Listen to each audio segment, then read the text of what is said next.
Bhubaneswar.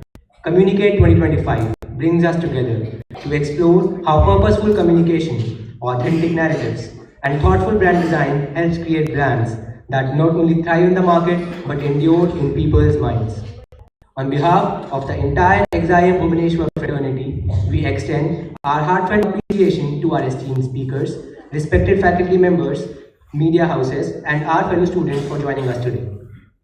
Before we begin, let me take you through the event proceedings. We'll start with the lamp lighting ceremony, followed by the launch of Communiqué 2025. Then we move into keynote sessions by our distinguished speakers, followed by an interactive Q&A segment. We request the audience to kindly make note of any question you may have for the speakers, and we'd love to hear them during the Q&A session. To mark an auspicious beginning, we invite our esteemed speakers, along with the moderator for today, Professor Sumitra Mishra, to proceed with the lamp lighting ceremony.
In the presence of our esteemed guests, we would now like to unveil the official video of Communiqué 2025.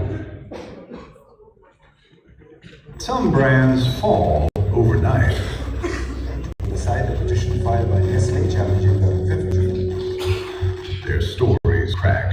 After Johnson & Johnson's talcum-based baby powder and shower-to-shower products caused ovarian cancer and meth. Their relevance fades.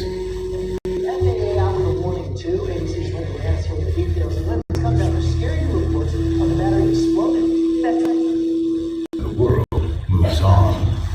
Reserve Bank of India has imposed major restrictions on ATM payments banks citing an idea.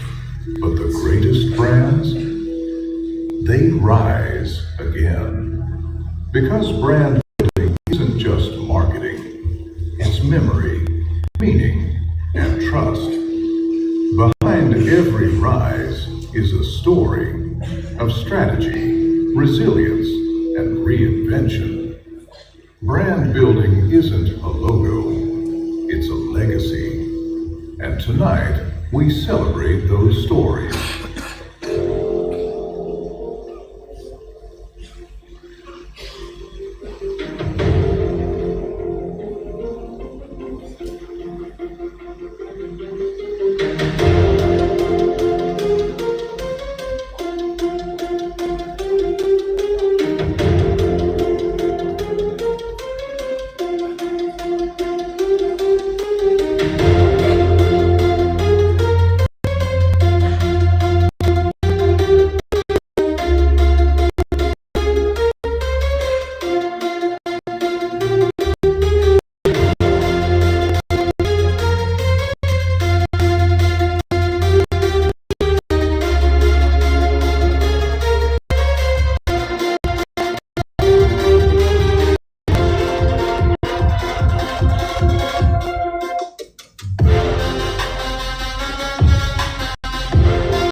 We declare Communiqué 2025 open.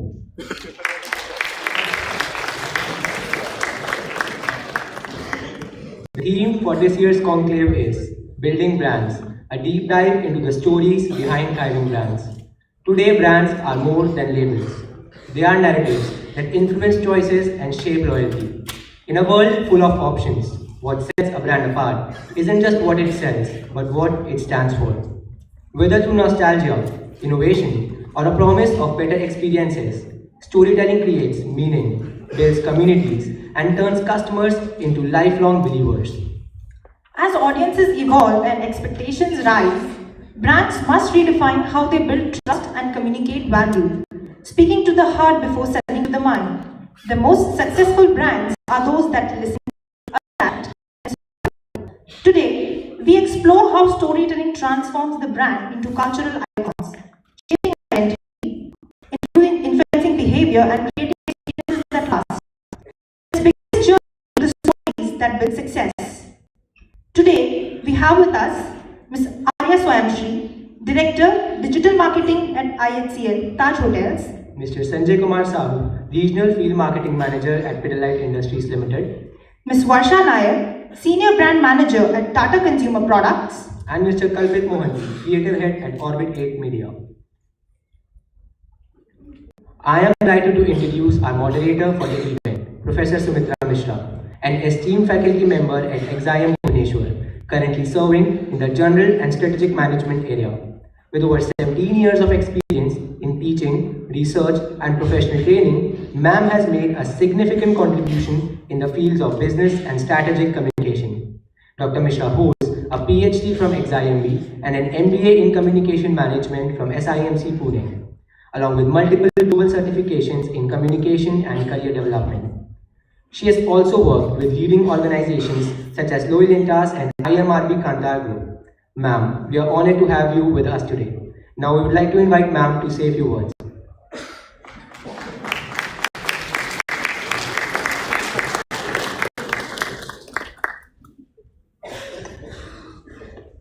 Good morning, everyone. I would first like to welcome our esteemed panel members. Thank you for sparing time and gracing the occasion. Welcome our members from the media community, students, all of the esteemed dignitaries, and welcome everyone for gracing Communiqué. The theme, if I say, is very relevant because we are currently in an era where we have moments where we are bombarded by millions of messages. We are also where we are in an era where we have, if we say, minimal attention, where we also have typically loyalty, which is just but a fleeting click, and also where we are typically we are left with nothing but to think where to actually park our loyalty. But even then, where do we typically think about messages, and why do we have narratives that stick to us? Where do we have narratives that are always in our mind, and where do we have these brand stories that we always go back to? So here we have experts who will actually tell us about where do we have these brand stories that we always go back to, how are the best brand stories curated, and where do we have brand stories that typically leave us with the emotions that we always think about. Brand stories are not built over a day. The best brand stories are those that thrive, that survive, and leave you beyond something that is just about cognition, that is something about emotion. Where are these brand stories that come about, that leave you with emotional impact? How have they survived through years? Why do we still go back to that simple note? Why do we still think of the jingle? How do they leave you with something that always stirs up the familiar emotion? So I would invite our esteemed experts to actually leave us to think about how they have managed to think of all of these stories, how have all of these brands survived, and how have these brands actually brought us to become a part of what these brands are. How have we become a part of these brands, and how have they brought us with all of these very great emotions. So, experts, I would invite you to actually tell us how all of these brands have become thriving brands, and how these brand stories left us with so many things that have become a part of our identity as consumers, as employers, employees, and managers through all of these years.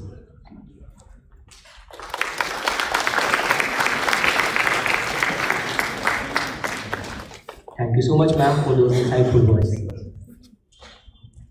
To set the tone for today's conclave, we have with us Ms. Arya Swanshri, a distinguished leader in digital ecosystem and currently the Corporate Director, Digital Marketing at IHCL, Taj Hotels, an alumna of XIM's MBA batch of 2015-17. She began her journey as a part of prestigious Tata Administrative Services, where she contributed to high-impact initiatives across the Tata Group. Her career spans brand innovation for Tata Sampann and Tata Consumer Products, as well as leading growth strategy and marketing efforts for Tata Neu, the group's flagship digital consumer platform. With over 8 years of experience, Ms. Arya has built expertise across digital marketing, business strategy, brand management, and consumer-focused innovation. She is deeply committed to designing experiences that create real value for stakeholders, backed by a specializer in digital marketing and analytics for ISB. Her work reflects a rare blend of strategic acumen, creative thinking, and sharp understanding of today's digital consumer landscape. Ma'am, the stage is all yours.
Hi everyone, am I on? Yeah. Good morning, thank you for such a warm welcome. It feels so good to be back here. I think it's been almost 10 years since I first stepped into this campus, and it truly feels great to be back here to address people who seem so similar to me, because I was sitting over there 9 to 10 years back. Good morning again.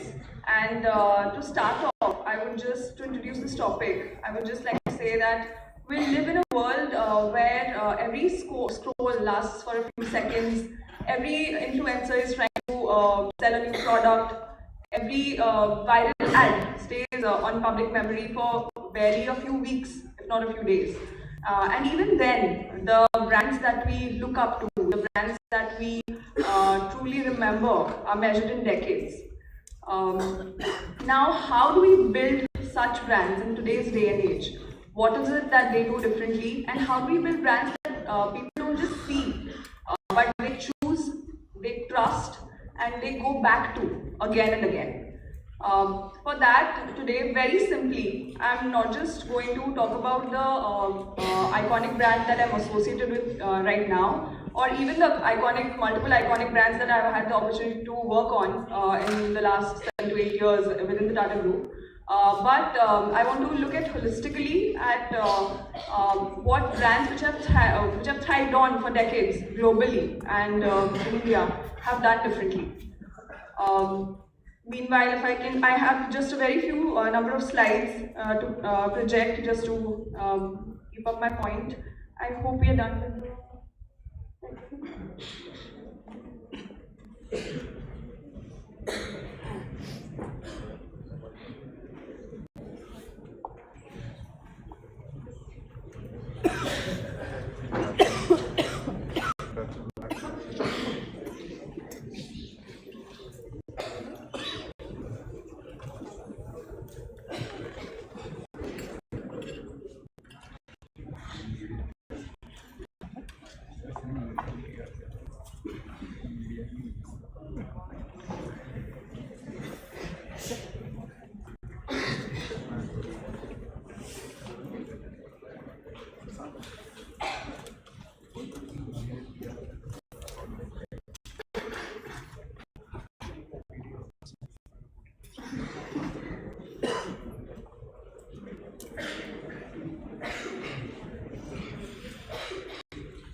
Where was I? I was talking about how do we build such brands that have thrived despite all the noise around them, despite fragmentation, despite multiple disruptions in the industries that they exist in.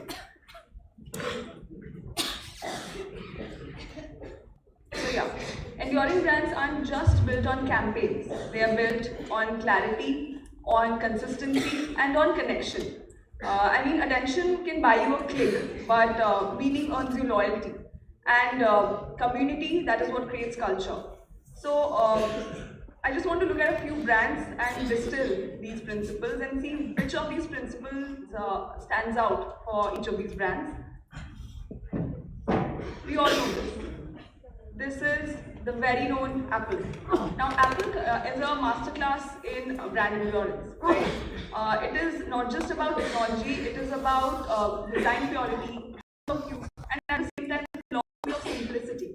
When you walk into an Apple store, it is minimalist, but at the same time, extremely immersive. The kind of experience that you get, it feels almost like a gallery. You're walking into a gallery. And for the very first iPod launch, to the launch of the latest iPhone, you can see the kind of brand language that they use. They're extremely clear about their aesthetics. It's clean, it's elegant, it's aspirational. There is nothing that can be taken away from it that can speak that it is not clear as to what they want to communicate. So the takeaway over here is very simple. Apple proves that the clarity of purpose and aesthetic consistency is what creates trust. Moving on, if we look at the second brand that I'm going to talk about,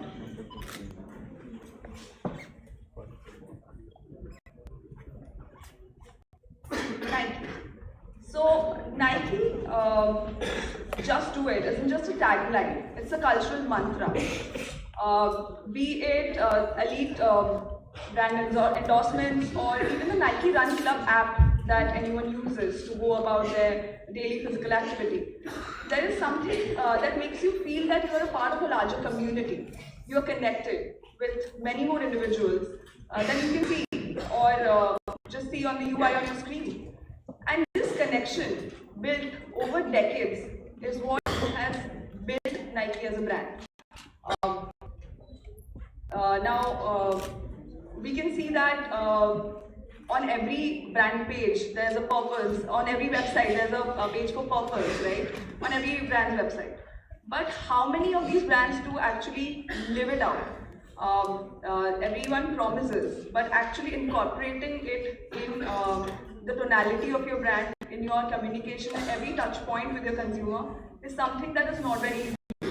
But this is one brand which has stood the test of time and has actually done it throughout. Now I'll come closer home to the brand that I'm currently associated with, the world's strongest brand when it comes to hotels and hospitality, and the strongest brand in India currently, Taj. Now, Taj as a brand has stood the test of time again. It is much more than just hospitality. It's a signature brand, and very actually have the audacity or have the mind to sort of create and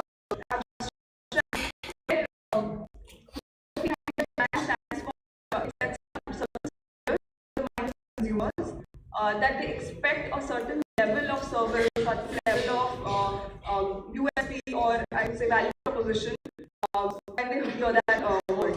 And Tajas is one such word. Tajas is trying to sort of represent what you expect as an experience when you are staying in one of the units of the group, and that is what it delivers. Now, every detail, it reinforces elegance, luxury, and any communication that goes out to the consumers, the font use, the background colors, the kind of floral arrangement in a lobby, to the kind of communication that goes out to the larger audience. Everything is in sync with the look and feel of luxury, elegance, and that's what sets it apart. And it has been consistent. Like, this is a brand which is more than 100 years old. It was incorporated in 1903, but that it has always stood true to its identity, and that is something that shows consistency and helps in creating that imprint on a consumer's mind that this is what I can expect from a certain brand. Moving on, another brand very close to me again, Starbucks. Now, Starbucks, which of these 3 C's do you think it calls out very clearly? Again, connection. Because it is just not about coffee, it's also about belonging. They call themselves the third place in our consumer's life. They're not a consumer's home, they're not a consumer's office. But when you walk into a Starbucks store, you're expected to be known by the barista who's serving you. From the small detail of your name being written over onto the paper cup that you're handed over, or just the warmth that you're greeted with. It creates a sort of connection again, and the same community feeling that we talked about when we were talking about Nike. That also comes across every day you walk into a Starbucks outlet, and that is what sets it apart. It again creates an imprint in the consumer's mind. So looking at all of this, I would say that clarity, the 3 C's again, clarity, consistency and connection, are the 3 C's that have time and again defined what thriving brands are all about. Clarity, simple propositions, sharp messaging, consistency across design, voice, experience, communications, and connections, which is building a community, rewarding loyalty. Because taglines are not just something that a brand comes up with to represent what they mean. It is something that stays on the minds of a consumer for, if the brand is lucky, for decades. Not just lucky, they're strategically right in placing where they come from and what do they want to really represent to the consumer. So yeah, this is, in my point of view, what thriving brands have literally done right in being what they are. Thank you again for sharing this time with me, and thanks to all yours for everything that I had to say. Thank you.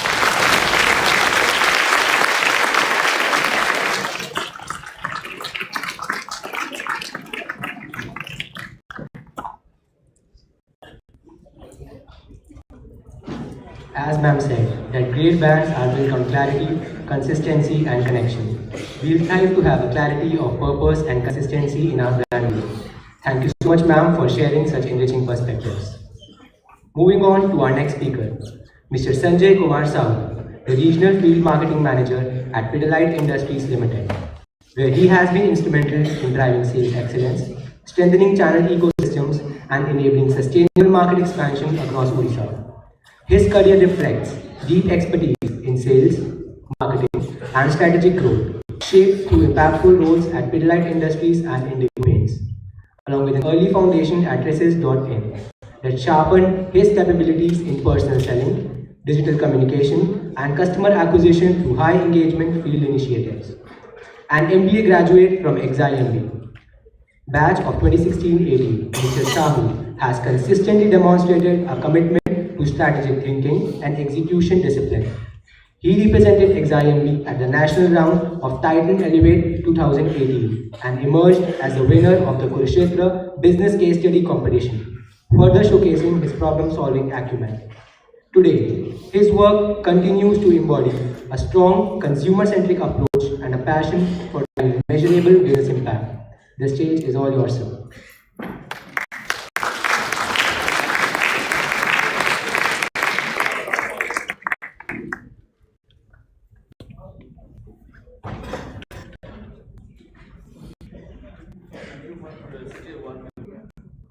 Hello. Yes. So thank you team for such a warm welcome. So good morning students. Good morning sir. So brand is all about connecting with the consumer and getting into the consumer's mind. So today I will share my experience with the building materials industry of the market. So currently I am working as a regional field marketing manager in Pidilite. So in Pidilite, you might have seen many brands, iconic brands like Fevicol, Dr. Fixit. So Fevicol means what comes to your mind? Adhesives, woodworking adhesives basically. So means in consumer's mind, there is no other competition brand coming to his mind when the consumer goes for purchasing of woodworking adhesives. Similarly, when we discuss about the waterproofing segment, so in waterproofing segment, we only have a brand like Dr. Fixit in our country. So rather than that, there is no other competition brands which we have currently. So thanks to our ex-CEO Mr. Bharat Puri and his tie-up with Conclave, which currently operates our marketing side of the business. So Pidilite majorly works with the end user category of the markets like users, carpenters, painters, and the masons of the industry. So they help to connect with the end user of the end users. Okay.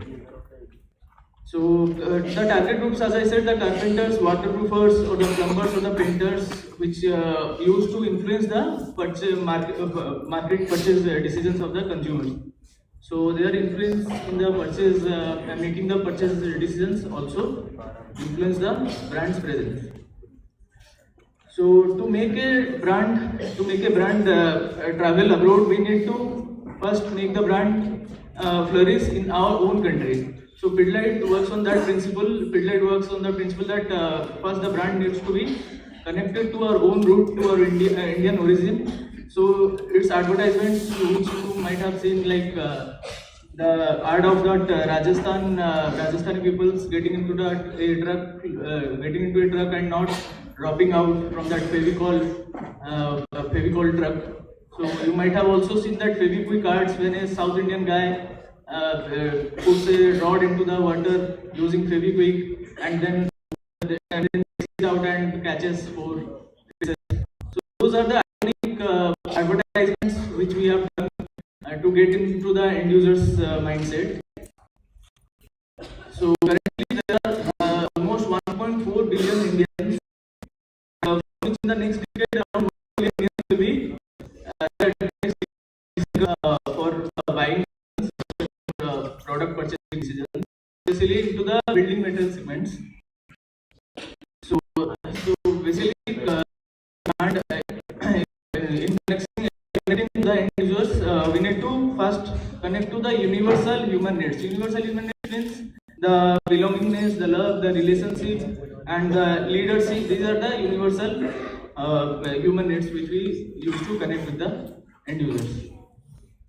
So recently we have seen that there is a trend of mostly social media, and people are now refraining from regular kind of mediums like TV, radio channels. So people are not going into the traditional form of consuming media. So currently company has also diversified his advertisement portfolio. So we have now also launched an ad like Fevicol AI pack. So where instant adhesive is now instant adhesive to instant ingenuity. So how you can use Fevikwik to bring your creativity, bring your ideas into life. So Fevikwik is all about mass consumer product. So this is all about creating a medium to engage with the end consumer. And again, coming back to Fevicol, you also might have seen a ad like Sarmain ka sofa. Yes, sir. Yes. So traditionally, people used to make a ad of roughly 10 to 20 seconds. So that was one of our art which was used to run for 60 to 70 seconds in the television. So that time people used to say that this format of ad will not be much appreciated by the user, by the consumer. They will not see the number of ads. But from that time in 2017 to currently right now in 2025 also, people are now using ads. For example, right now they are using ads. They are short like making reels or by creative people. So that is now currently also being used. So people also has been involved in like in Bollywood, like in movies, also seen the Fevicol name. So that's how brand gets into the mindset of the consumers. So my part majorly comes into the field marketing part of the business. So in field marketing, we need to connect with the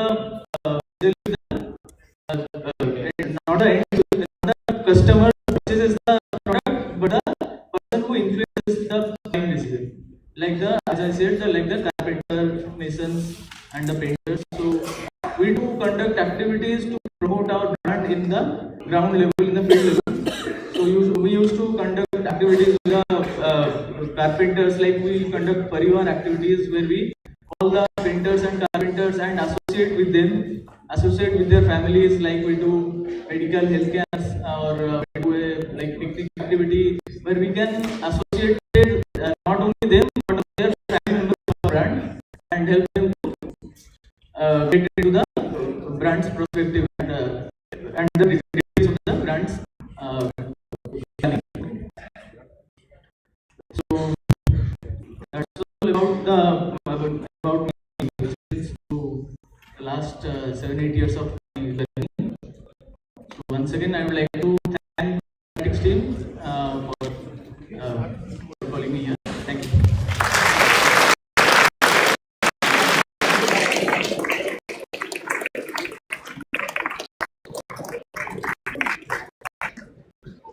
As Sir rightly said, brand is all about connecting with consumers, getting acquainted with our own roots. This is what truly sets a brand apart. Thank you so much, sir. Our next speaker is Ms. Varsha, an accomplished marketing leader with extensive experience in brand building, category development, and strategic communications.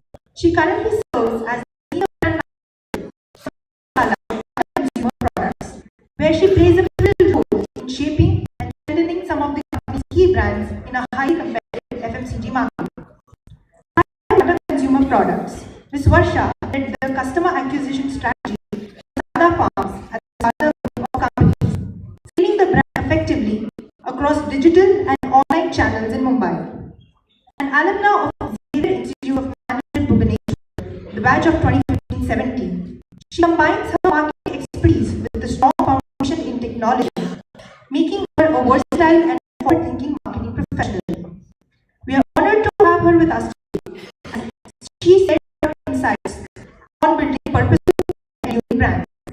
Ma'am, the stage is yours.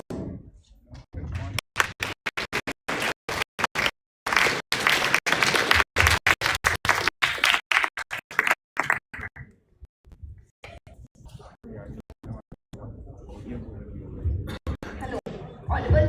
Yes, ma'am. Good morning, everyone. So sad to be here. It's a short word. We try to give some word to it. So, how to brands right?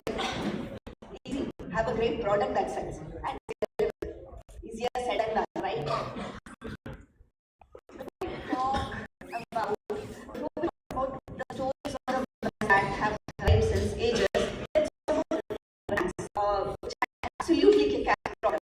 could not do well.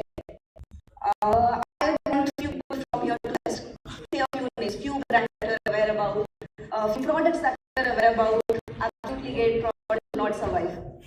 Micromax. Okay, did not survive because of innovation. Next. Again, innovation. Next. I want somewhere which says about marketing story did not work well. Absolutely. Next. Great. Next. A few more and then I'll go to my favorite ones. Okay. Here are the top favorite ones. Basically, Colgate launched its frozen foods category as Colgate Kitchen Princess.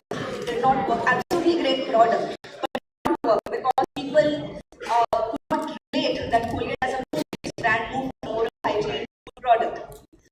Similar story, Ponds, known for its personal care, its oral hygiene product. Again, because the story did not was not relevant to the audiences. Then on it first launched along the in India in 2010. Again, did not work well because people like used to make their own dahi. It again could not communicate the story out that hey, this is why you need to use us. Oh, absolutely brilliant brand. It launched Vanilla Go. They hired Vivek Oberoi for its ads, but I did not do well because consumer paid for relevance. Nano with someone who said that story is quite popular. Marita Person, one of the very masculine brands, launched perfume, but again did not work out well because the perfume was not relevant to its audiences. So that is how brands with absolutely brilliant products could not survive. The story does not connect to the audience that you're talking to. And now we talk about some brands which are great and they have a great legacy and they have continued to rise and evolve with the changing times. Few more names now. Amul, yes. Absolutely. It is absolutely best campaigns. Sharma and the stick, the one that like, absolutely. Yes. Suspect. So you guys quite a lot. So like Rolex, Chings, Tata Salt, Tata Tea. So starting with Lifebuoy is a brand that actually taught India how to wash hands. It's quite easy when you make an ad and put it out on TV and you keep on burning a lot of GRPs. But what is absolutely difficult is to make a habit and force India to change this habit. And to taught India how to wash hands, absolutely where people come from learning. So it targeted schools. So not just creating a great brand, but again deeply engaged students to programs. It actively participates with the unemployed workers of school and teach them the habit of washing hands every time before you eat food and every time post you use the food. One of the very popular activations of life has been during the Roti campaign, which is where you have huge mass audience coming out there. So during their where they have their meals, in the Roti they stand out saying, "क्या मेरा इस voice से हाथ धोया?" Again, it's a reminder कि थोड़ा रोटी का टुकड़ा थोड़ा अपना हाथ धो गया. So that is you cleverly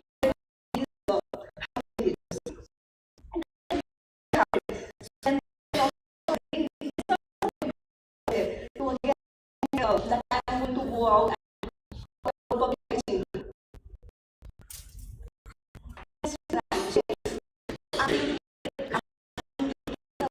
I would say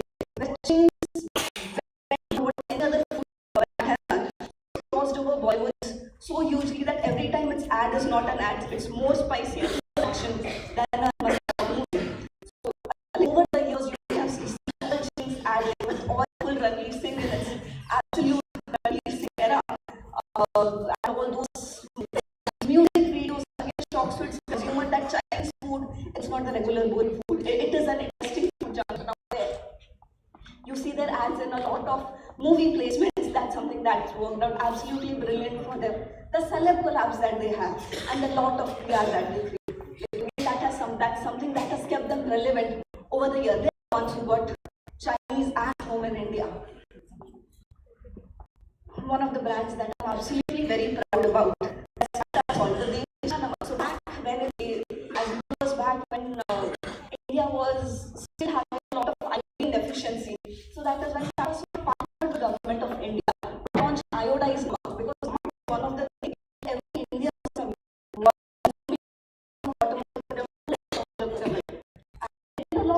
innovations around it. One of the very popular was the missing eye, where newspapers don't have any eye in the pages. The news that that all had missing eye. So again, that got the people talking about. It's Desh Ka Namak campaign has evolved so many times. Right now, you see a lot of jingle around it. They do a lot of social activations. Again, to build the importance that iodine is essential for mental development. So that's if you see any brand, right? You will realize how the same message kept on using a lot of time to build relevance. And all these special activations in home where you have a lot of gathering, where you want to capture the mass audiences, with how the brands are actually utilized that space. Again, one more iconic brand. So Jaguar, they had a Jaguar first campaign in 2007, and Jaguar campaign as a brand brought bonding China. So this is to make you a from your love. Same Jaguar campaign has a campaign which started with you got to vote. If you are an Indian, to respect women, to then during the COVID time was Jaguar for everyone, then spread COVID vaccination for elders in your family, for the help in your family, for the people that you see outside in your regular stores. So creating that awareness outside, and right now the latest campaign that's currently going on with Jaguar for climate. Again, an example how a brand has taken one and then has relevant by changing as its audiences grow and its atmosphere changes. Has kept on evolving. Other nice campaign, one of the beautiful campaigns you see from Tata Tea again is the Deshi Chai. So while Jaguar is a campaign that unites India, celebrates the unity of India, the Deshi Chai is again one of those campaigns which actually celebrates diversity. Both of them coming from the same brand. So if you see, they over the years, this year currently they're celebrating Desha Girl with Deshi. Every time they bring it out on their packs, on different bullhorns, on different kettles, on different activations on the ground. So it just keeps on celebrating diversity in India, and that's primarily the reason why they understand the audience and the product. Because every region has its own kind of tea. The chai that you drink in Calcutta is very different from the cutting chai that you have in Mumbai, is very different from the one that you have in Punjab. So they understand and they appreciate that, which is why they are able to bring it up. This is one brand that I when I want to track in Sada days. So Sada, you have seen the brand stands for luxury in milk. So back when I was trying to build Sada, this is a brand that I went to for inspiration always in luxury branding.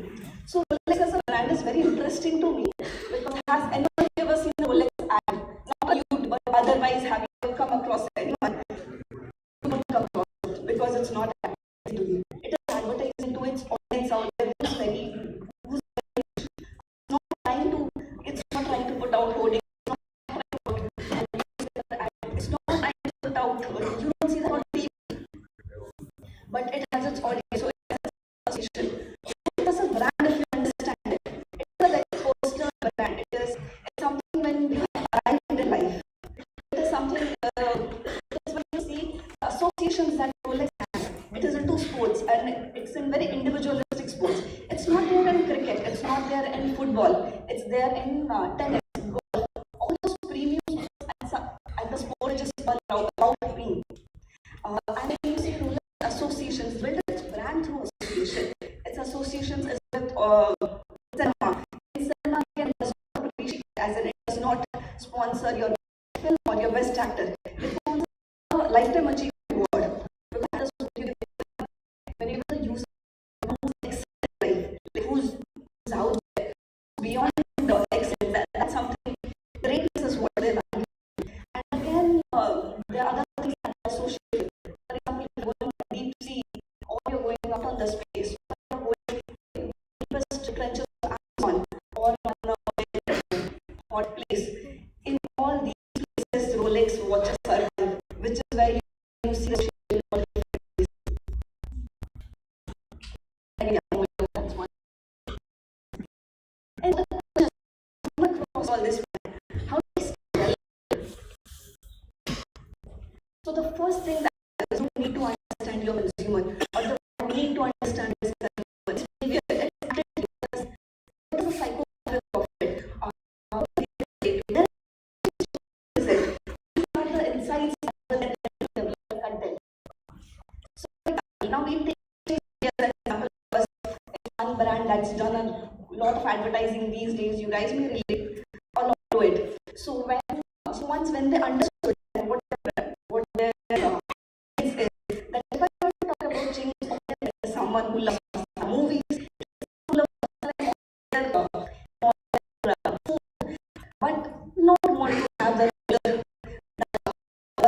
regular North Indian food. So they are looking for some tasty, absolutely spicy thing, but in some other interesting format. And at the what does the product stand for? Product stands for spicy, heated product. And what does the brand stands for? The brand is a massy and a very wacky brand.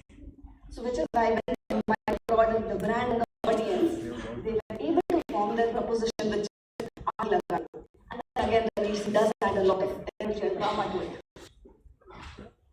And then once they had the proposition, then they built content around it. Now the content of creative that is an absolutely different thing. We can talk about it later, and that is your it's a fancy.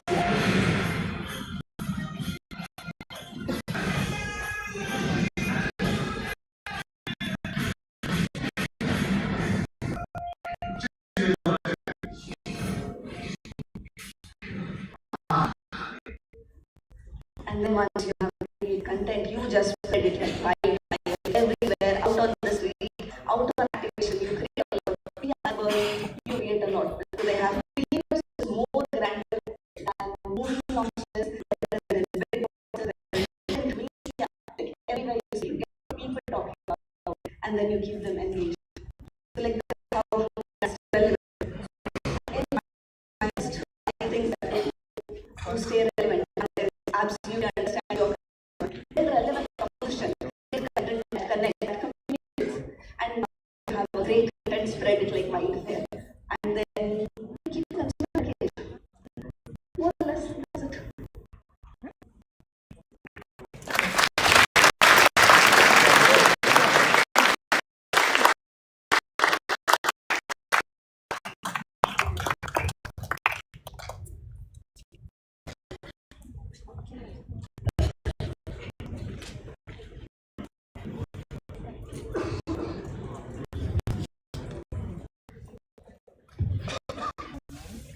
Thank you so much, ma'am, for inspiring us to build great products and stay relevant, reminding us that brands don't survive unless their story connects and engages people beyond just advertising. Moving forward with our next speaker, Mr. Communiqué, a seasoned brand strategist and a creative leader with over 8 years of experience in building compelling brand narratives across EdTech, B2B, and lifestyle sectors. His approach centers on humanizing brands and crafting marketing stories that resonate with audiences on a deeper level. Before joining 8 Media as creative head, Mr. Kalpit served as a podcaster and marketing consultant at a prominent media house, where he honed his skills in storytelling and content creation. His expertise spans strategic brand positioning, creative direction, shaping narratives that are meaningful engagement. Beyond this professional role, Mr. Kalpit is passionate about empowering the next generation. He regularly hosts events, runs youth workshops on public speaking and personal branding, and brings his quick wit in the quiz circuit. An avid cyclist, he believes in balancing creative pursuits with an active lifestyle. The stage is all yours, sir.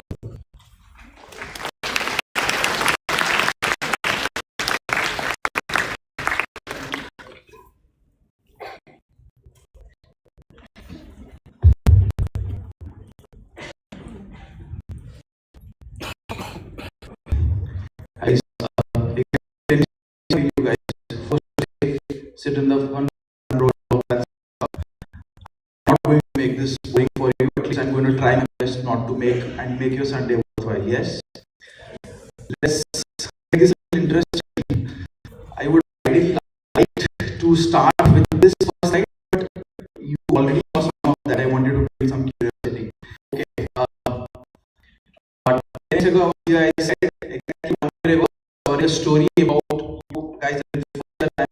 and said,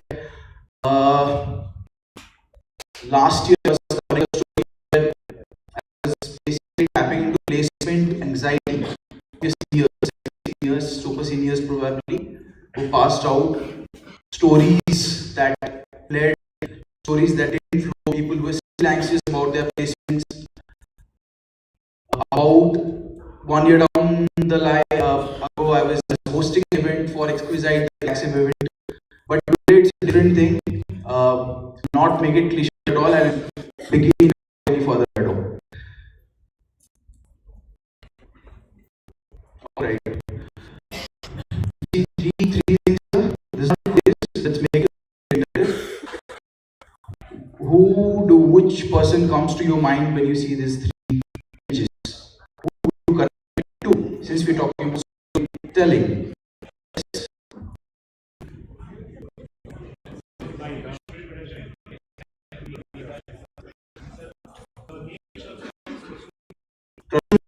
Why?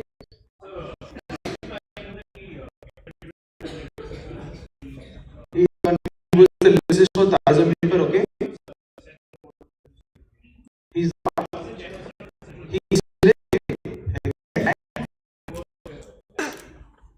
all right. This is as rightly. What's your name, buddy? As rightly. Can we have a round of applause for him?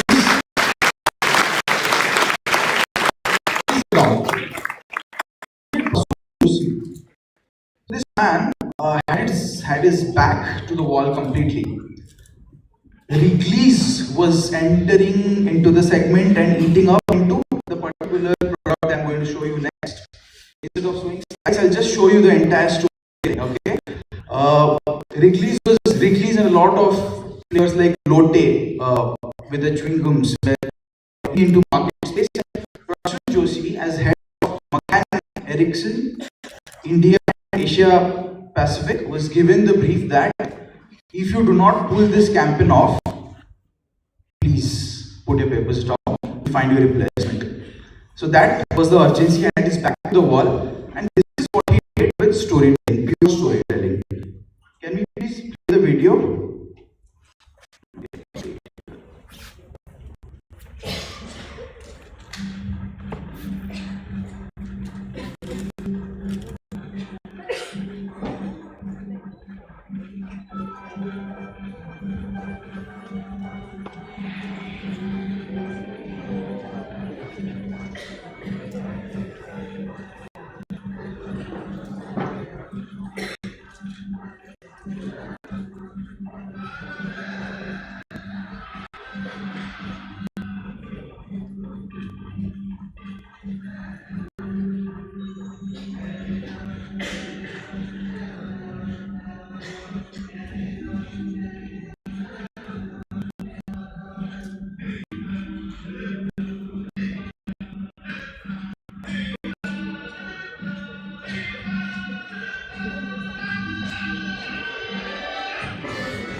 Okay, first things that come to your mind after seeing this ad. Creative storytelling. One maybe funny. Yeah, someone said funny. Any other adjective? Sorry.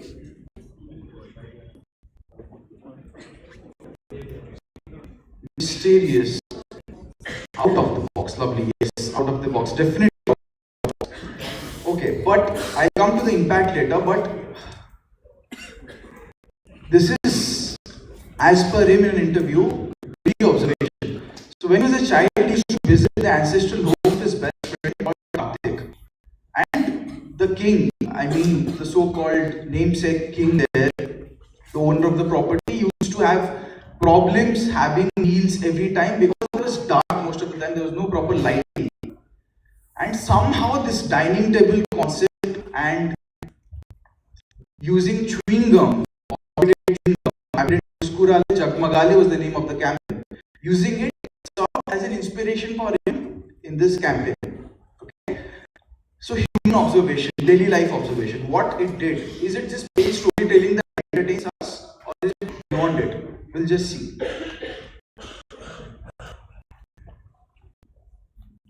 So when people in marketing or finance or any sphere of life, when you go, you will be given briefs, hard KPI, this is your hard KPI, this is your soft KPI. In terms of hard KPI, this ad tripled market share, completely wiping off Wrigley for that quarter market, forcing Perfectly Unmele, the owner of the company, to increase production capacity, so much so that they had to increase production capacity. That is the power of storytelling. Soft KPI, these are vanity. This is vanity, pure vanity, but nonetheless, great in the kitty. It won 2 Cannes Lions Awards and was named among the top 20 ads of the 21st century by a Gun report. So, what I am trying to say with this is, you might have a very pretty slide deck. Most of you very deck and powered by AI today will have very pretty decks. But does it simply end there? Pretty slide, or you need to integrate some X factor, like she said, out of the box creative thinking from your daily observations to make a campaign successful. Let's move to the next one. I'm sure you guys are fairly young, probably in the age range of 20 to 30.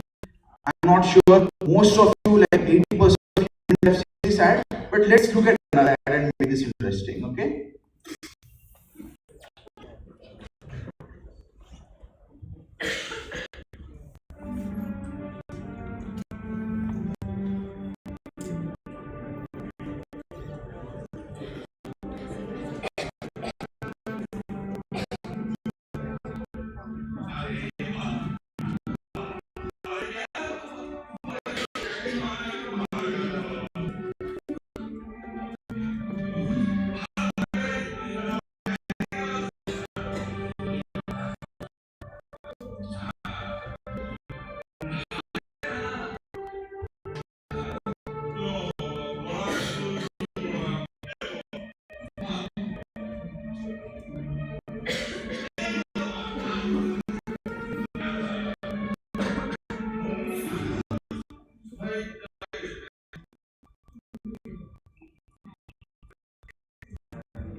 Again, Pidilite.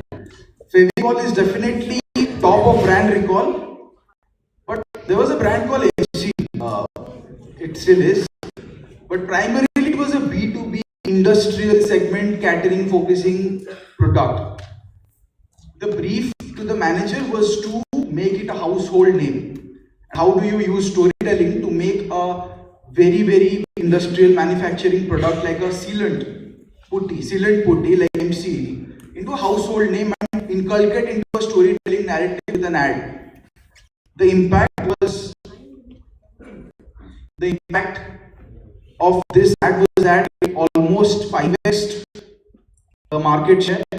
Pidilite had just acquired MC at that point in time, and it 60% of market share after this ad. Brand recall was off through the roof, and this is a perfect case study of how you reposition a product into a household name. What I'm trying to say is,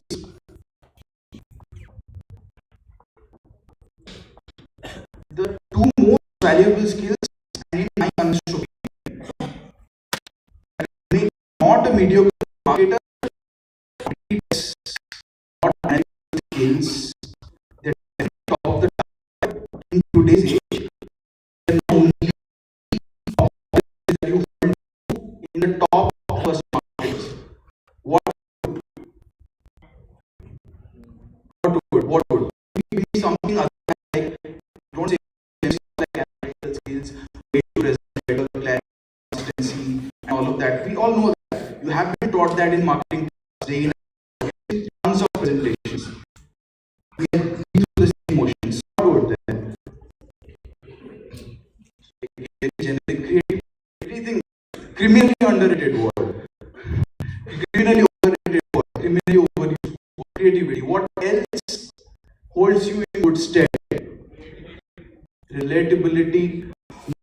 What I'm actually looking at is storytelling with emotional intelligence powered by AI will hold you actually looking at a career in marketing, and that will put you in the top 1% of marketers today. Okay, this were low purchase decisions. Doesn't need much time. You find a chewing gum, you probably buy a back in the day boom or a bubble gum or a chewing gum or probably even legacy brands. Can you name some legacy brands that totally fell off because they had market foresight? Can we name some? Yeah. One legendary brand that fell totally because it hadn't predicted. Yes, someone said BlackBerry. Kodak, absolutely. Yes.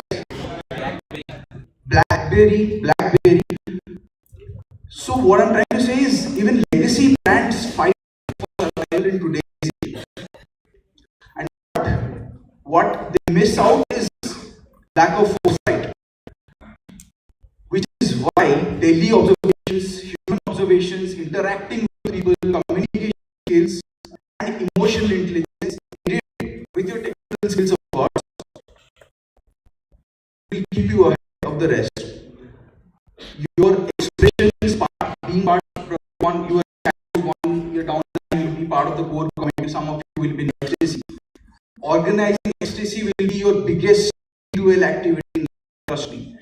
Don't just forget it at that, keep it part of your muscle memory, because all those sponsorship back and forth, all those communications, liaising with media houses, making it popular and amplifying the entire event, this will come in handy as B-schoolers today at a premier institute at XIM. I remember one of your suicide bots reaching out to me because probably last year, because they were already running short of time and there was a sponsorship bottleneck. Trust me, the deck was absolutely superb. Design, aesthetic, numbers, everything. But it missed storytelling. It was probably the sponsor would be getting hundreds of decks that daily on a daily basis. I just had one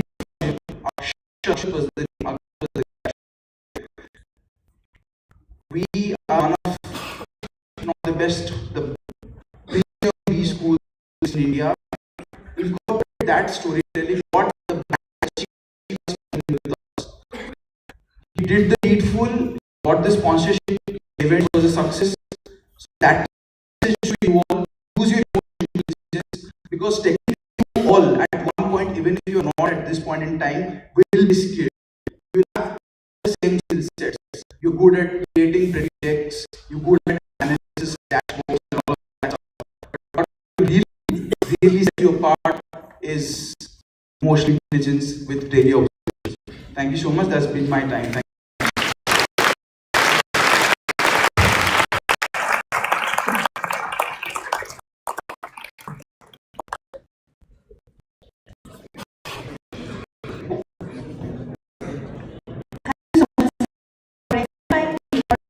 part of storytelling that sets us apart from the We now request our moderator, Professor Sumitra Mishra, to facilitate our discussion and summarize the insightful discussions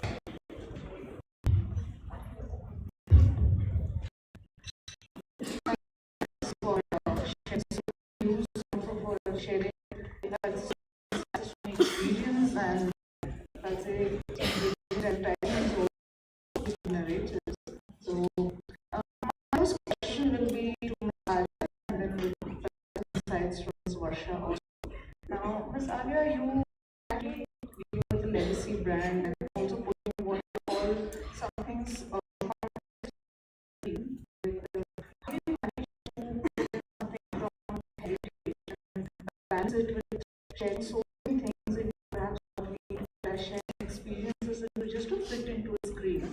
Do you find it difficult? How to manage everything? How is it actually assess the experience and balancing heritage into screen? Yeah, so that is what, and that's why one of the points that I wanted to bring about was consistency. So when there is a certain touch point with the consumer that you are looking at, where you are only about something on the screen, it needs to be consistent as to the product or the service that you are offering as well. It needs to reflect the ethos of the brand. What is it that you're trying to offer? Needs to come out in that on that screen, that communication exactly the same way that consumers going to experience when they are maybe in a tasting the product, in a hospitality coming and staying with you, in say an e-commerce brand where they're receiving the product and unpacking it. All of that needs to be consistent with the feeling the consumer is supposed to feel when they see the brand. So, Now, but different way of perception. Now, saw that perhaps you do as a consumer brand largely because it needs to be very dynamic. So, do you think it's a little difficult how you manage to build a lot of quality and perhaps trust and keeping it so dynamic while you're actually trying to put in the needs of the generation? How do you manage to balance what is perhaps working in your mind always? In TCPL, what we always try to build out is one, the messaging has to be very because we are communicating to the larger mass out there. And at the same time, it needs to deeply connect. And because we're dealing with trust, so then we're trying to address usage. So, for example, because it definitely does talk about it's not just letting you just one another soil. It is a soil which comes with a great which is why the consumers and how changes over to write the core essence remains the same. You position it differently. So for example, if you see the way of communication may change, the latest ad you see that very short people are used to seeing okay, a 10-second ad, a 20-second ad, but again which leaves them blank. So just for I would say the basic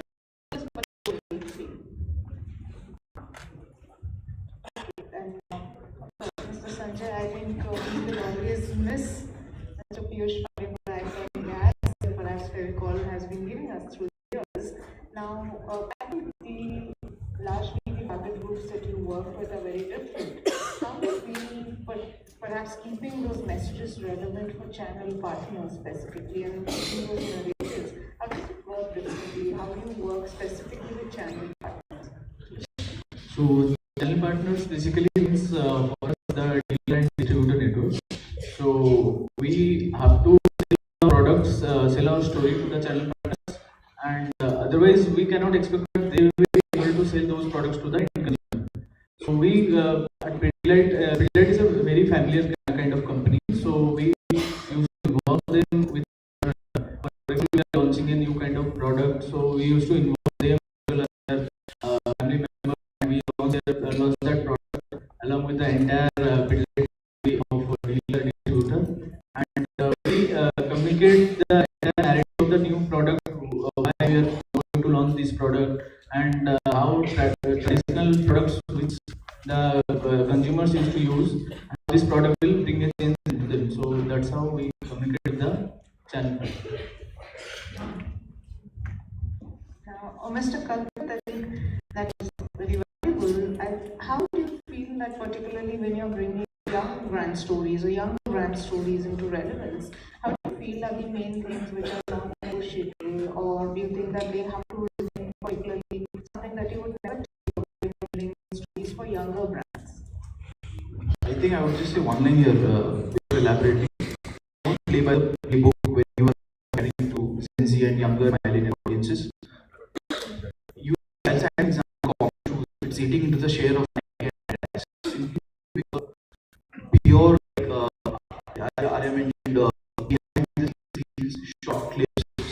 how they kind of building the brand. Obviously, it has to be added to a great product, because marketing and great marketing can only take you that far.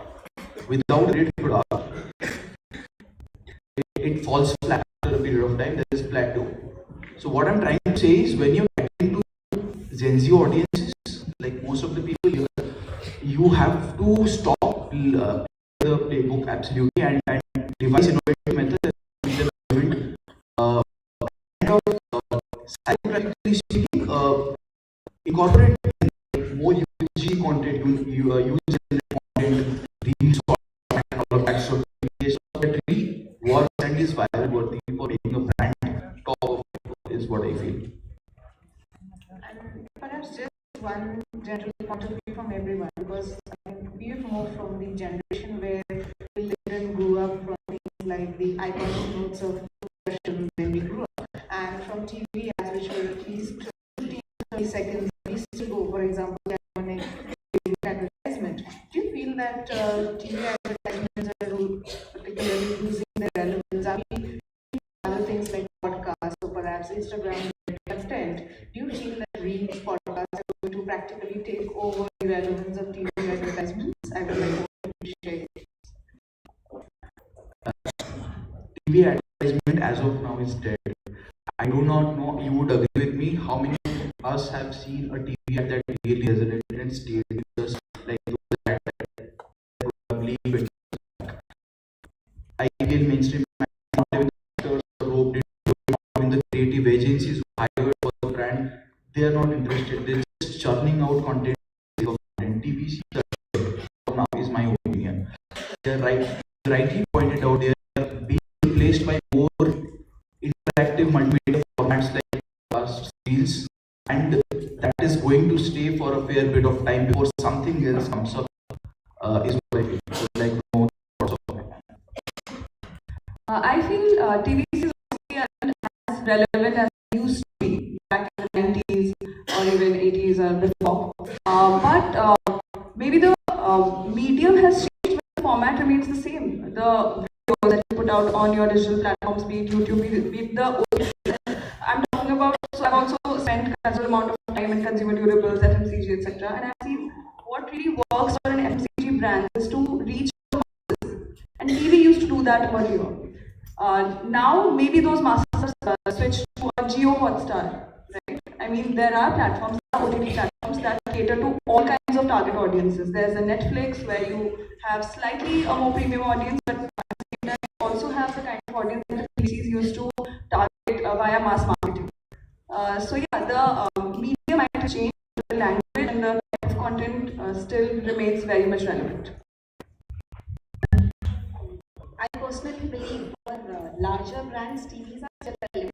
Earlier, we used to have one communication, and brands used to choose that how I want to communicate. Now it is the audience that chooses their way of communication, that I want to see it on TV, I do not want to see it on TV, I want to see it on display, I want to see it on podcast, I want to see it in my regular, in my day-to-day journey, I want to get to the brand. But yeah, but where definitely it does help that it is one of the most cost-effective ways. So if you want to reach a much wider audience, the customer reaches very much as of TV as any other digital medium. But where does digital really help stand out? If you want to know that these are the kind of audiences that I want to reach, who are looking out for this, then that is something that digital is a huge amount of it. And versus TV, where you understand larger mass at a much lower cost. So yeah, while a lot of mediums have become relevant, TV's relevance will go down, definitely not. My so these will be relevant for a product like which is for a mass market product. Like for us, it is relevant for a product like Fevikwik. So this can be used for all kind of consumers. For niche products like we have seen that in Insil. So we need to go to the digital media to target a specific kind of audience. So there will be a relevance for TV as well as the digital media. Mostly, as Kalpesh also mentioned, that there are also currently the trend is also on the user-generated videos. Currently, when we are going to purchase a laptop or a phone, we are going to the YouTube and searching which one is the best laptop or best phone under 20,000 or 50,000 rupees.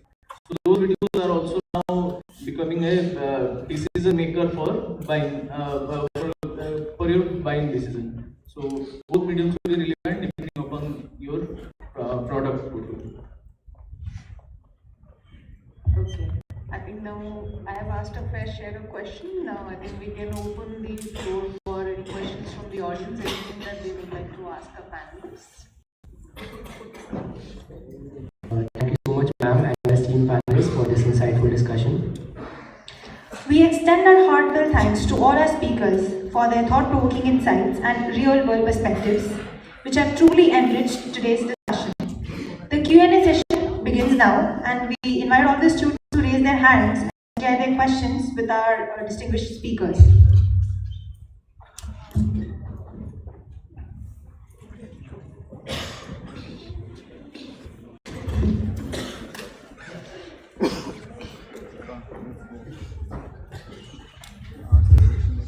Thank you to distinguished panelists for that wonderful session. My question is addressed to Arya ma'am. I'm Shubhri Bhattacharya from the XIM MBA BM batch of 2025-27.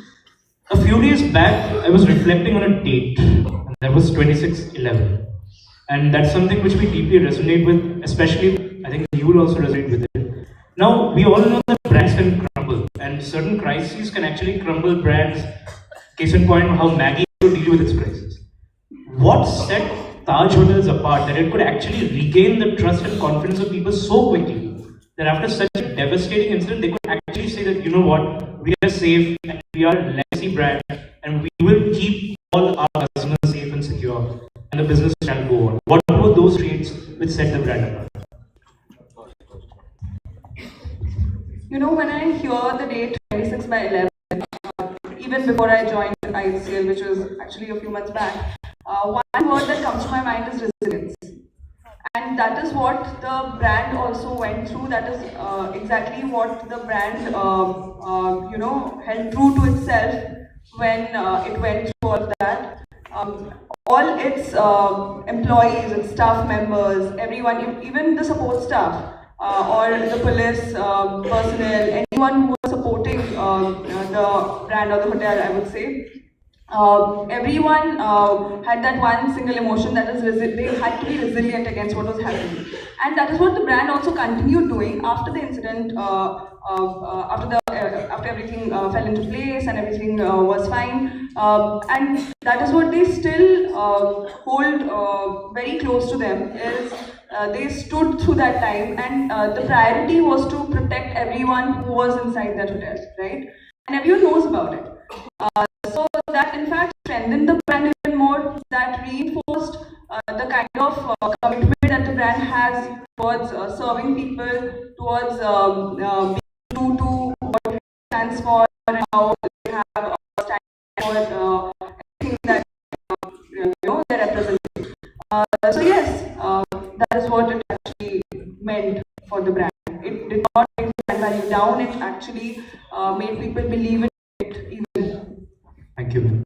Just one follow-up question to Sanjay sir. So while Kalpit sir was showing the ad for MC, I cannot remember that my mother just usually hums a tune or a jingle with MC laga or tooti cheese ko follow. So that is the level of brand recall a brand like Pidilite has. So, and as you mentioned in your speech as well, that Pidilite is by far the market share leader in its category. So when you are sort of a monopoly in your own category, how do you ensure that your communication as a brand doesn't falter, that you don't make any mistakes, because you have everything to lose as a market leader? So what are the things you do to ensure that you don't make any mistakes in that? So in my speech also I have mentioned that during promoting a brand, so you need to stick to the basic properties of human requirement. Like I mentioned that the leadership or affection, those might be one of the basic properties which a person looks at. So these all helps to stick to the particular brand's communication strategy. And second thing is the basic principle of for Pidilite, the basic principle is for Indianness of the brand.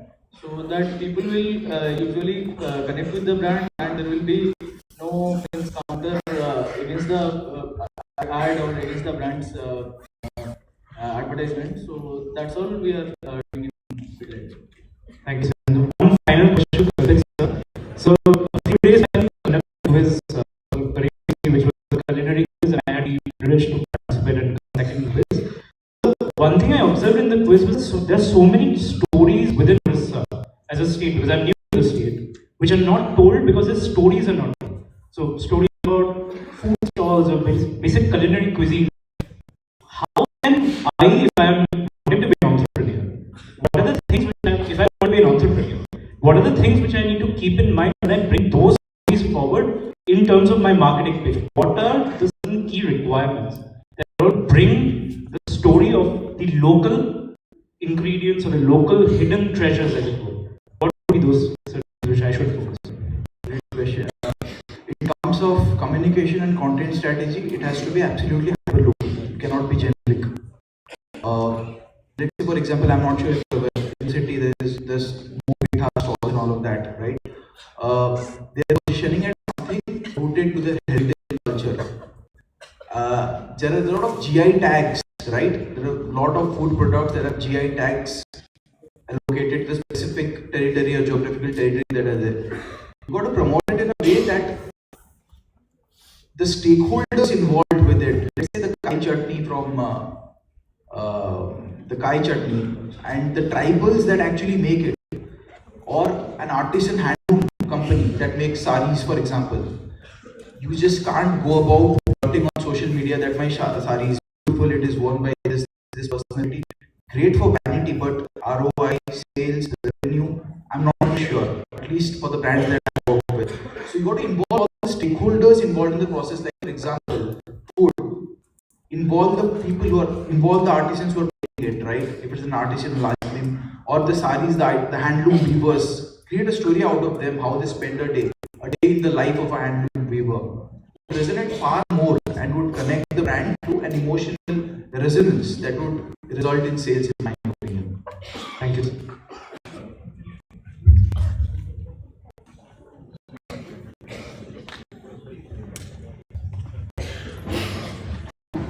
Greetings, respected panelists. My name is Jessica Shnai, the XIM BAPM batch of 2527.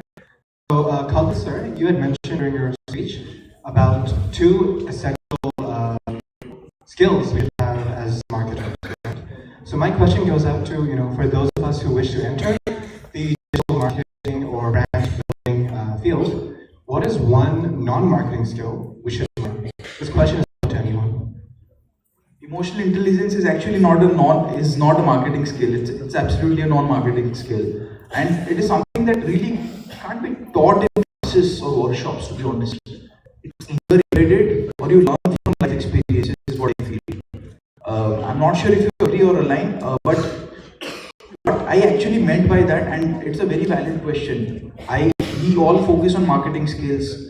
Get your pitch ready, get your communication skills ready, have your business communication, use jargons and all of that. Good, great, lovely. But I'm saying everyone is doing that.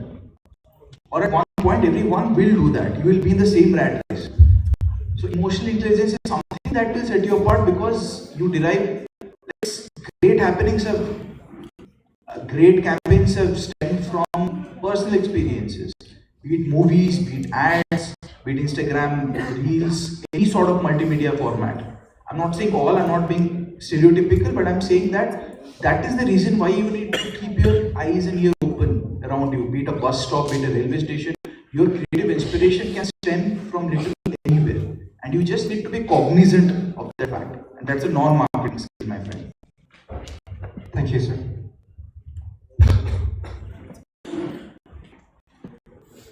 Good afternoon, everyone. I'm Sayan Sharma from the XIMB MBBM batch of 2527.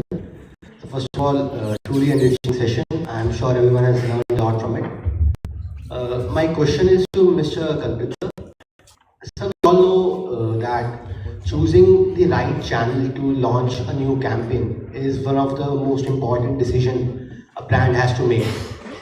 So my question is, what could be the most common mistake a company or a brand makes while choosing the right channel, and what are the most important factors?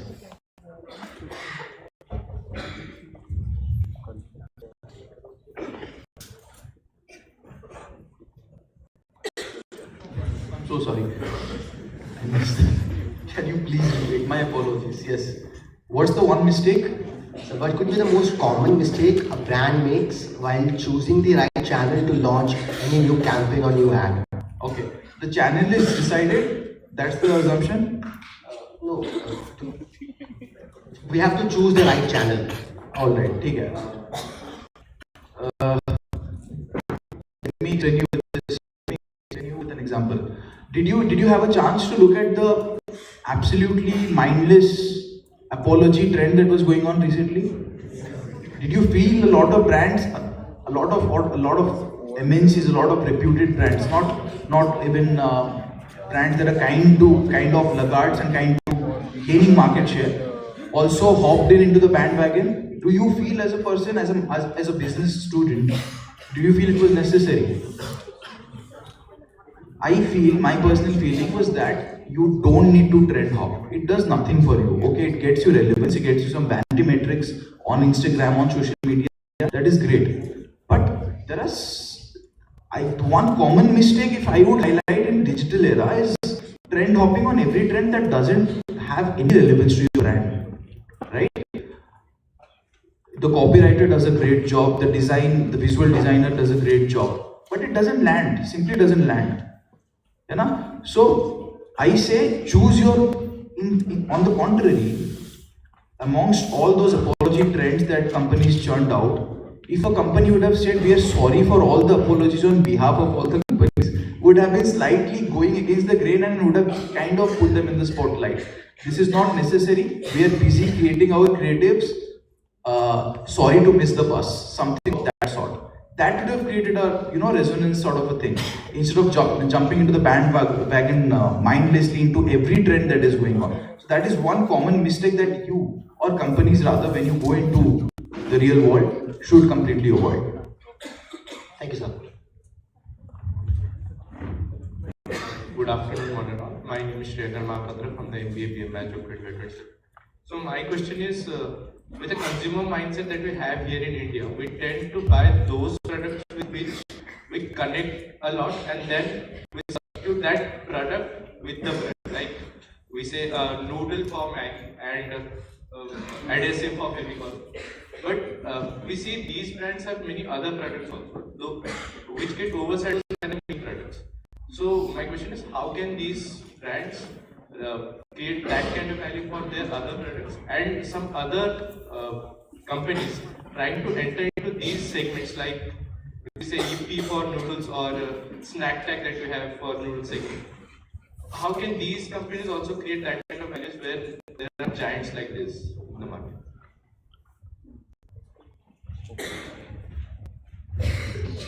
So I'll address your second part first, which is when you already have big giants, how will the new brands, or how will the new brands have space for themselves? So taking your example only, so for example, Maggi was already the market leader, but you came with a different product proposition because Maggi was sticky. Remember, like old age when you used to get it with pens, because a lot of people used to take that and they used to eat it late. So then the taste was not as good as the freshly made one.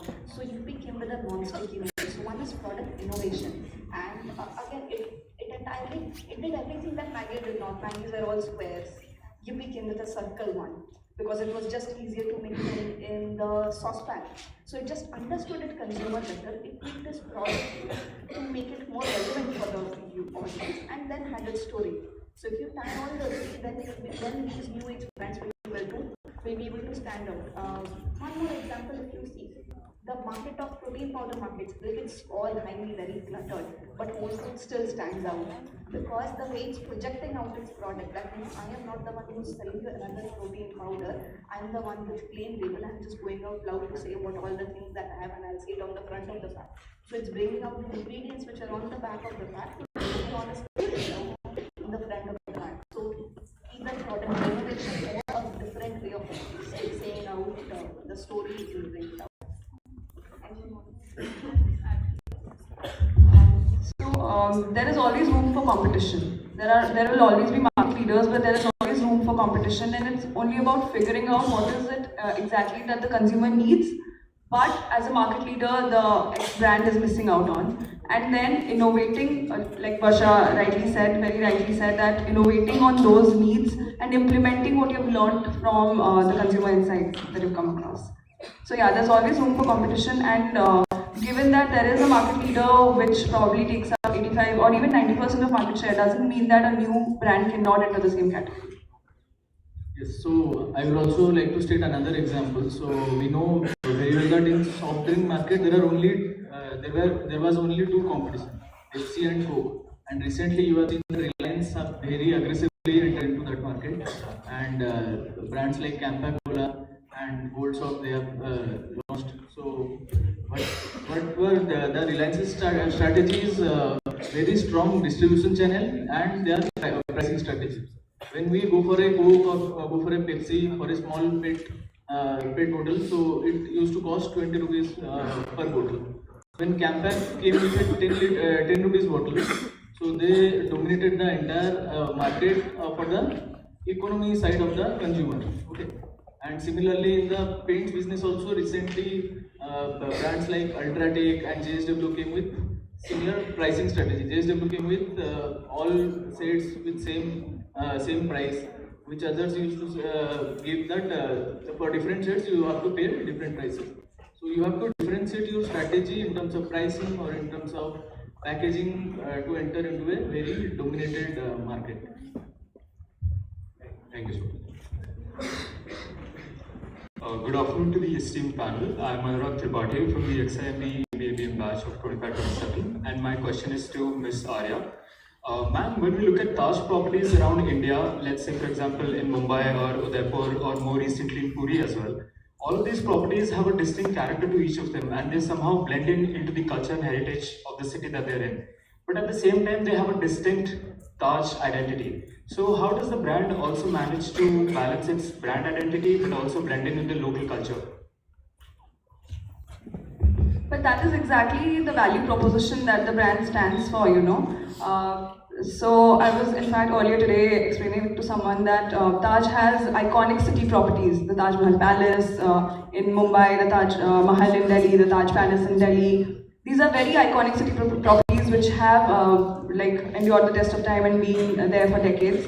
Then there are the living legacies of Taj, or the living palaces that we call them, which have been handed over by the royal families who actually own them to Taj to manage and to offer it as a service to people who want to come and stay there and experience a royal experience. And at the same time, we have resorts and spas in multiple locations, leisure destinations as we call them, across the country. Now, when you talk about local experience or a curated experience, that also brings about the local culture of that place. It is only enriching that experience of a consumer, right? And if you see from a luxury point of view, what a mass market service provider can give is something that doesn't really stand out. It doesn't have you know, a nuance to it. But this is the nuance that Taj brings in by offering something which is hyper-local, which is true to the identity of the place that you are visiting. Say if you are in Puri, the entire resort has been designed taking inspiration from the Kalinga architecture. So that is what sets it apart from all the other resorts that you see in Puri. And that is what is true to Taj's identity. And also, Taj Hotels has been known to develop leisure destinations. Like Goa was not a tourist destination till Taj Fort Aguada came out. I mean, that is the heritage of that hotel. So yeah, that is how both of these things tie together. Thank you, ma'am. Very good morning, ma'am. My name is Ritika Swaminathan from the XIM MBA BM batch of 2027. So recently I read something about how branding has now been categorized under neuromarketing. So it's not just your, there's three parts of the brain where the mid part takes in information. Anything you see as just information as an ad. But branding should reach your hindbrain, which evokes emotions like happiness, guilt, resonance, etc. So it's very important, like mentioned in your speech, that there's different touch points that you need to meet as a brand for them to really remember you and recognize you when they go to purchase. So, like you work in a digital space, so the number of touch points is very different and rather minimal compared to a store experience. So, how do you think brands will be able to keep up the necessary touch points or fully have that brand resonance with the customer when it's in a digital space? Fully appeal to their senses, that is. I think yes, because that's what I try to bring out in my presentation. Clarity and consistency. As in, you need to be extremely clear as to what is it that you want to communicate. There are panelists over here gave multiple examples of brands that have failed in multiple industries, right? You will see in some of them, you'll see some commonalities as to they couldn't identify where they fit in the industry that they were operating in. And that is something that needs to be that needs to be set in stone when it comes to a brand. There needs to be clarity, and there needs to be consistency in the way they're communicating with the consumers.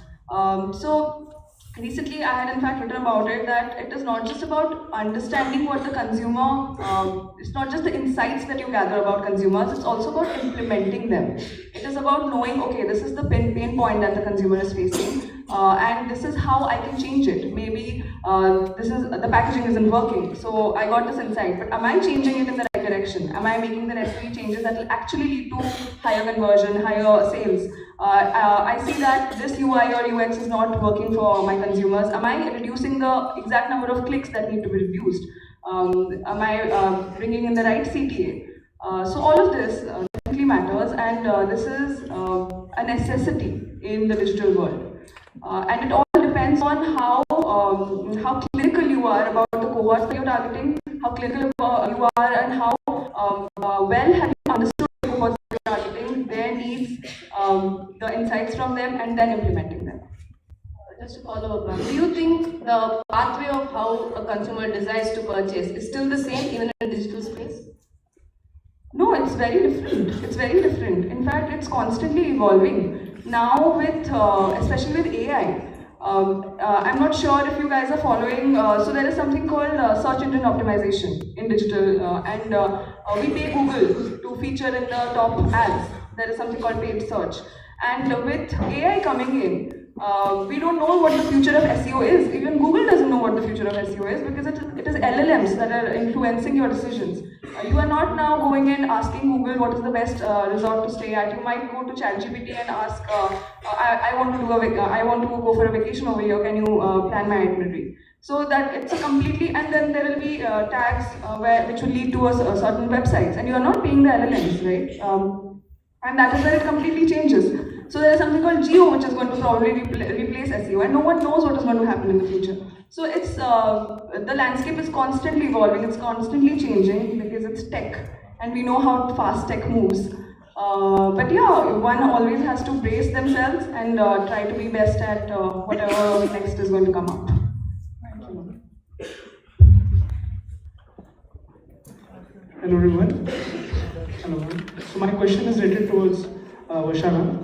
My name is Abhinav Thakur and I am from the XIM MBA batch of 25-27. So for Tata Sampann Spices, how do you infuse the brand story to match the modern health trends, like the safe, healthy?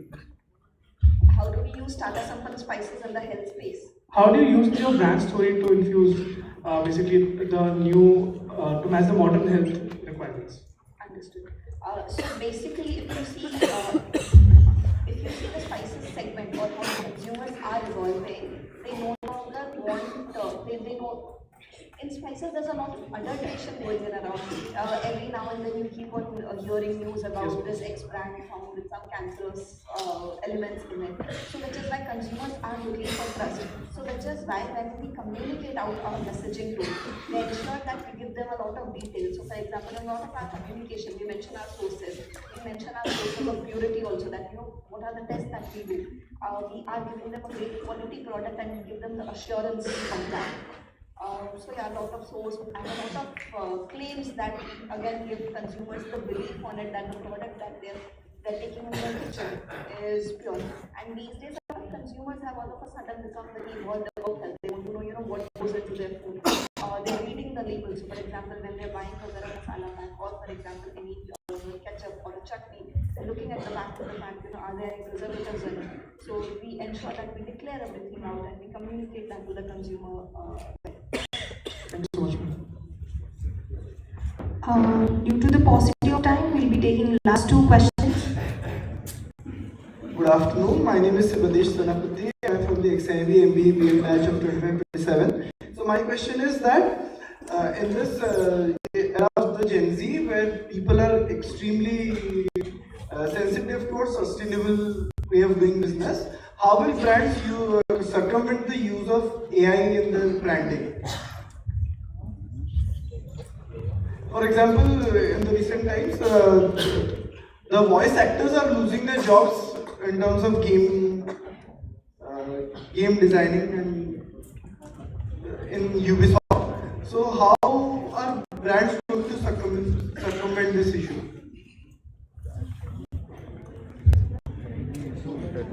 I'll just add my perspective. So there are two ways in which a brand can be impacted. One is negatively, like I just mentioned in the previous answer, because there is a lot of ambiguity as to how AI is influencing consumer decisions, and brands have to step up and relook at their strategy because the usual playbook is not going to work. They have to reinvent. For example, in digital, you don't just have to look at the search results that you're coming up in, you now have to look at citations in LLM platforms. How many times is ChatGPT citing you when something relevant is searched for or prompted for? So the jargons are changing, the strategy around it is changing, and if you want it to be not affecting you negatively, you have to reinvent your whole strategy and look at it from the point of view of what it could affect you on what metrics and how do you basically how do you deal with that. The second is positively. So now AI can, there's agentic AI, one, which you can always use to, reduce the amount of friction you have when it comes to your communication with your consumers, one-to-one. It becomes much more smoother if used in a right way, because sometimes it could also get irritating when you are talking to a bot and not to a human. And the second way is how are you optimizing it to maybe in the communication space, where again you have cohorted communications, you have retargeting, you have remarketing, you are very clinical about which cohort and which subsegment you want to target when it comes to digital marketing. And you can very well use AI to churn up more content, have more creatives, put out the right communication. So yeah, there are both sides to it, positive and negative. Since I think you mentioned sustainable as well. Like, let's say think of a brand called, I'm not sure if you've heard it, but great if you've heard it, Patagonia, right? It has used AI to scale, to create a narrative completely that is not profit driven, but completely sustainability purpose driven, right? They have a profit fund where a significant part of the profits go to the Patagonia fund. And they had a campaign called Don't Buy This Jacket ad, in which they extensively used AI voiceover and all of that stuff. So AI can definitely aid you in creating cutting edge content, but the ideation and the storytelling that needs to be kind of incorporated in terms of not simply that the planet and profits can coexist, like Patagonia has spearheaded this movement, is a case study to be looked upon. Thank you, sir. Just to add one more thing, so while you mentioned that because of AI, a lot of voiceover artists may lose their job, but at the same time, all these new age technologies will also bring in a lot of jobs. So nowadays, you would be seeing a lot of these technological people who would be designing small applications and maybe able to use the AI creative content more effectively. So while, yeah, the job structure will keep on evolving as technologies grow. Good afternoon everyone, this is Manas Chaudhary.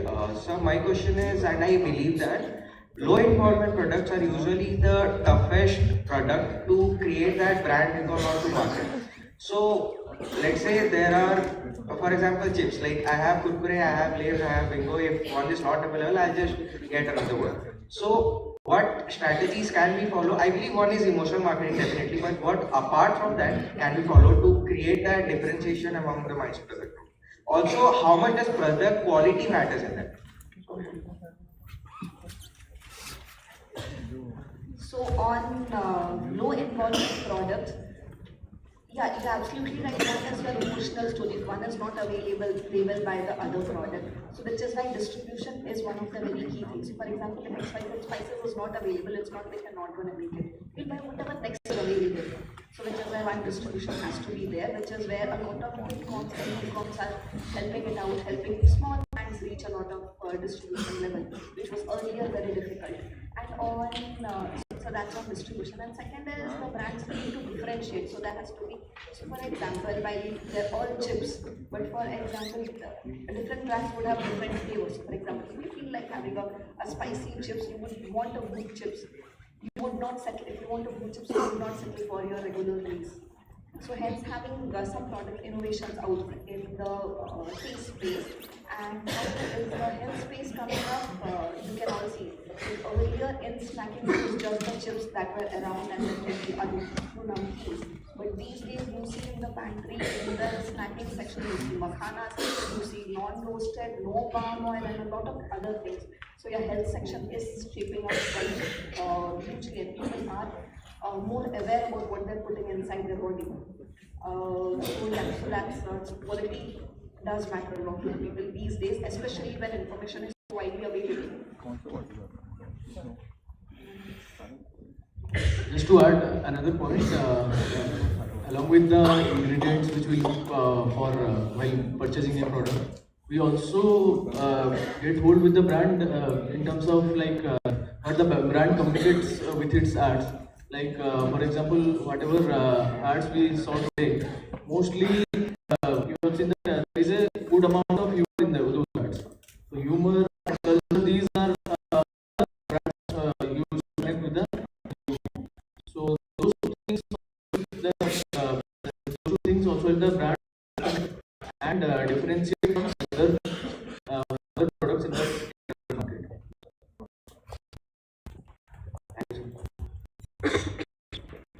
Thank you to our esteemed speaker for heading the queries so thoughtfully. We would now like to invite Nishan Bari, the coordinator of IlluminatiX, the media and PR cell of XIM Bhubaneswar, to deliver the vote of thanks.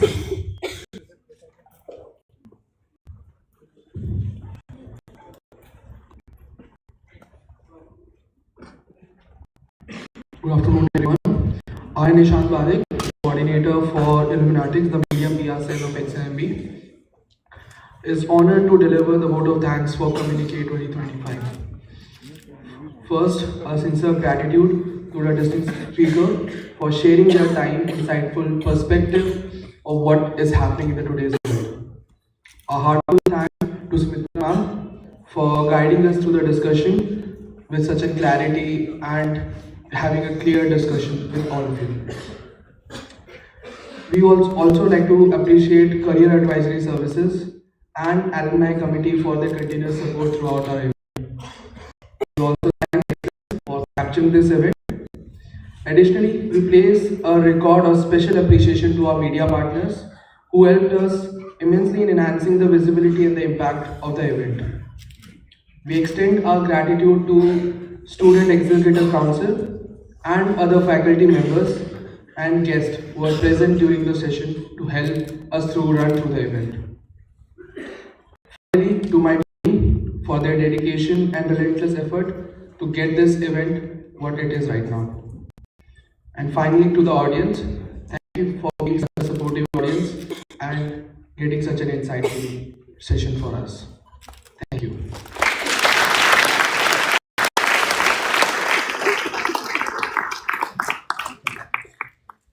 Now, we are delighted to present our esteemed alums with the official alumni t-shirt as a token of appreciation for your enduring bond with the XIM community.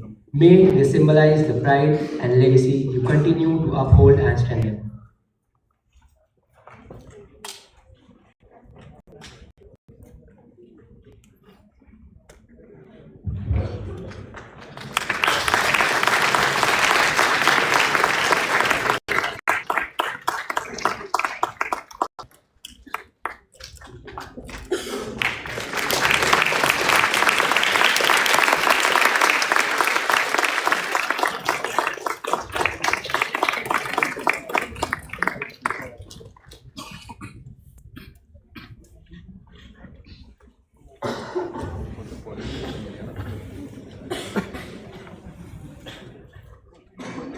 Now, we request our team to present a token of gratitude to our speakers.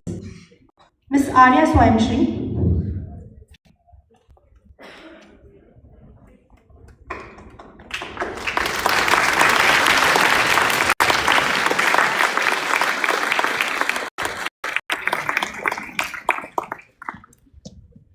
Mr. Sanjay Kumar Sahu.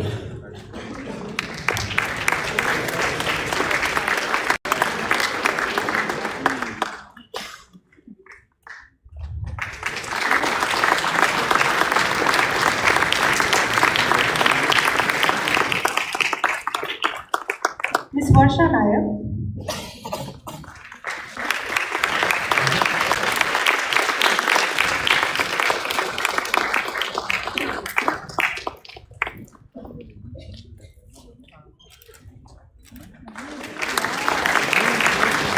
Mr. Kalpit Mohanty.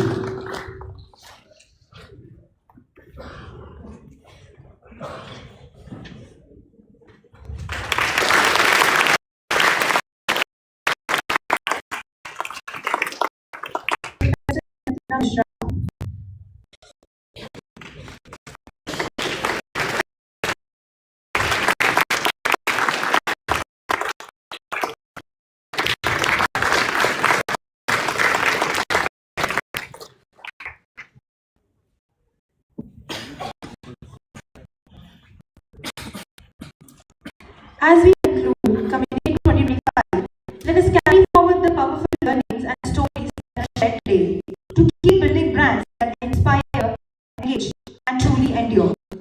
As we look ahead, let us remember that the future belongs to brands that dare to be remembered. And we hope that each one of you continue to shape such brands in the years to come. We extend a heartfelt gratitude to our teams for sharing their invaluable perspectives with us, and to our moderator, Dr. Sumitra Mishra, for guiding the discussion so seamlessly and enriching this experience throughout. A big thank you to our wonderful audience as well. Your energy and engagement made this conclave a remarkable success.